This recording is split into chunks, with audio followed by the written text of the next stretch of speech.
Hi, and welcome to the Sagebrush Happy Hour Journal entry for November 8th, 2024.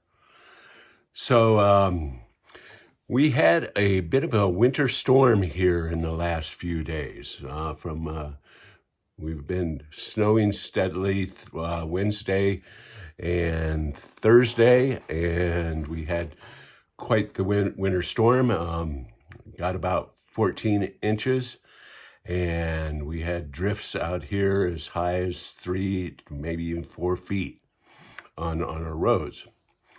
And so I thought I was prepared for the storm, is that as the road manager for the HOA, as I'd warned everybody on Tuesday, and that we would be plowing the roads and to make sure that everybody had plenty of supplies, and that we would plow the roads and get everybody out with our plowing contractor, who's contracted on Friday. And so Wednesday went okay, just kind of hunkered down and stayed dry.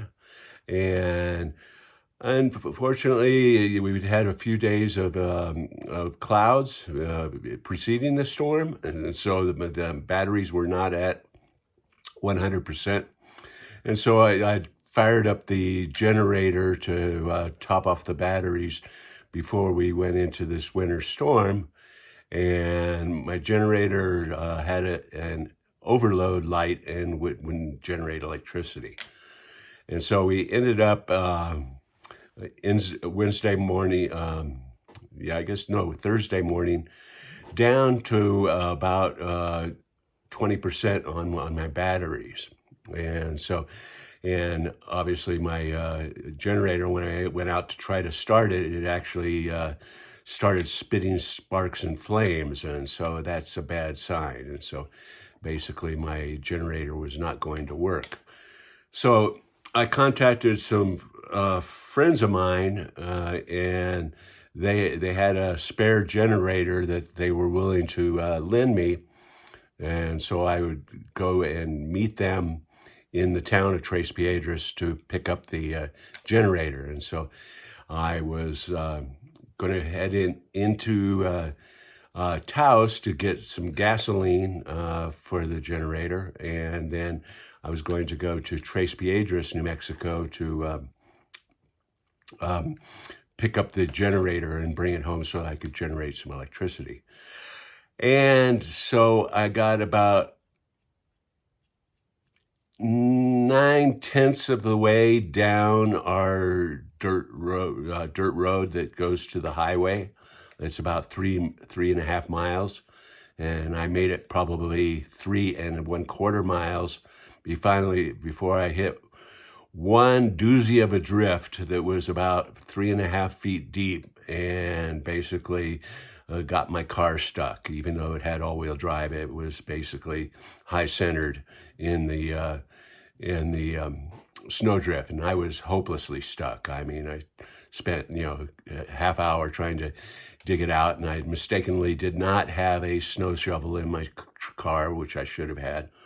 And fortunately, I had cell service, so I called my friends that had the generator, Deb and Gil, and asked them if they could maybe come out and try to rescue me. And they have a big four-wheel drive pickup truck, F-250.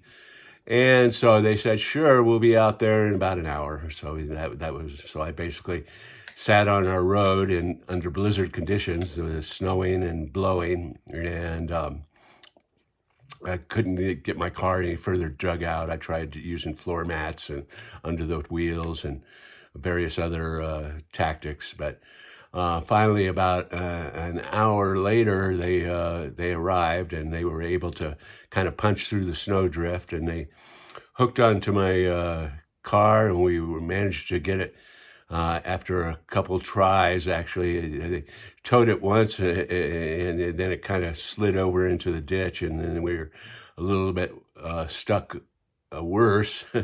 And then we finally got that basically got my car towed back out onto the road.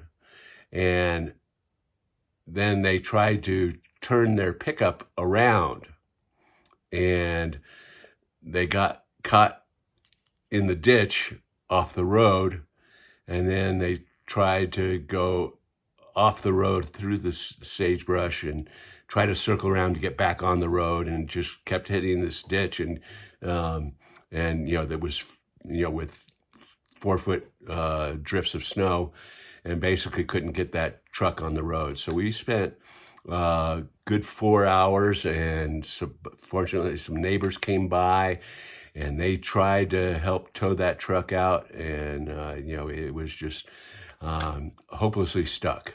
And so after thanking the neighbors for their valiant attempts to rescue that truck, we decided that it was getting dark, and so we needed to call it a day and call that truck hopelessly stuck. So we loaded Gil and Deb and their dog Sally into my little SUV, and then we got them. I tried to drive them to their ranch, which is about 25 miles away.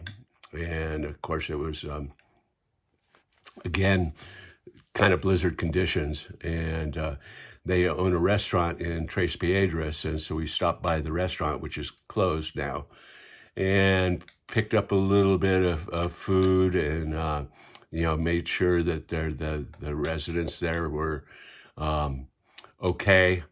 And then we got caught up in a traffic where somebody had gone off the road and basically blocked the entire highway, and we had to wait another half hour for that to clear. And then finally I got Deb and Gil out to their ranch and was going to drive into the driveway. Again, we're talking, serious drifting and blowing snow, and managed to get my car stuck again in their driveway. And so at that point it was dark, and we decided that it'd be best to hunker down there for the night. And so I ended up staying out at the ranch. And I forgot to mention that while we were trying to get that truck out from when we were trying to get it out of the ditch, I fell hard against the bumper of the truck and kind of bruised a rib. So all in all, that Thursday, I obviously didn't do a journal entry for that day. That was yesterday. Was a long, tiring, grueling day filled with fear and loathing. And it just goes to show that you may think that you're prepared for a winter storm out here, but when you're off grid and away from town, things can go south really quickly, and you can end up with a life-threatening situation. So that's my journal entry for today. I'm glad to be back down safe and sound, and we've got the roads being plowed, and hopefully tomorrow will be a better day. Cheers.